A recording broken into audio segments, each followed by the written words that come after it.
Afghanistan cricket এখন পার করছে শ্রেষ্ঠ সময়। বাংলাদেশ আর অস্ট্রেলিয়াকে হারিয়ে প্রথমবারের মতো বিশ্বকাপের সেমিফাইনালে জায়গা করে নিয়েছে তারা। অথচ বছর কয়েক আগেও বৈশ্বিক টুর্নামেন্টে তাদের লক্ষ্য থাকত একটা বা দুটো জয়।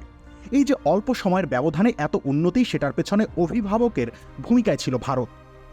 নিজ দেশের স্টেডিয়াম হোম গ্রাউন্ড হিসেবে দিয়ে দেয়া থেকে শুরু করে ইন্ডিয়ান প্রিমিয়ার লিগে খেলার সুযোগ দেয়া আফগান ক্রিকেটারদের সাহায্যে ভারত বরাবরই এক পায়ে খাড়া। এমনকি কোচিং স্টাফ দিয়েও তাদের সাহায্য করেছে board of control for cricket in India. দাগ লাগুক যতবার, বার্জার ইজি ক্লিন একবার। স্বাভাবিকভাবেই রহমানুল্লাহ গুরবাজ, রাশিদ খানরা বিসিসিআই এর প্রতি কৃতজ্ঞতা প্রকাশ করেন সব সময়। সেটা অবশ্য যৌক্তিক কারণেই করে থাকেন। কিন্তু সমস্যা হয় যখন ভারতকে কৃতিত্ব দিতে গিয়ে ভুলে যাওয়া হয় পাকিস্তানের কথা, ভুলে যাওয়া হয় হামাগুড়ি দিতে থাকা আফগানিস্তানকে কিভাবে হাঁটতে শিখিয়েছিল পাকিস্তান। এই অঞ্চলে ভারত পাকিস্তান তো বটেই, বাংলাদেশও ব্রিটিশদের কাছ থেকে ক্রিকেট খেলা শিখেছিল। কেবল আফগানিস্তান শিখেছিল পাকিস্তানের কাছ থেকে।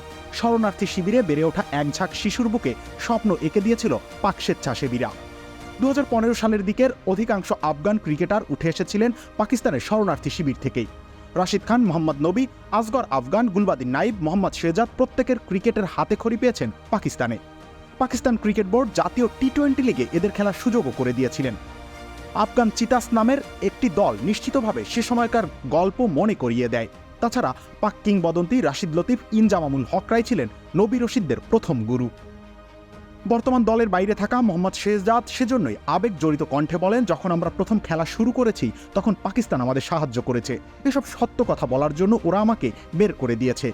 শেহজাদের এমন ক্ষোভ কতটা সত্য সেটা তিনিই ভালো জানেন। তবে আফগানিস্তান ক্রিকেটের বিকাশে পাকিস্তানের সাহায্যের কথা সূর্যের আলোর মতোই সত্য। রবিউল ইসলাম রনি, খেলা ৭১।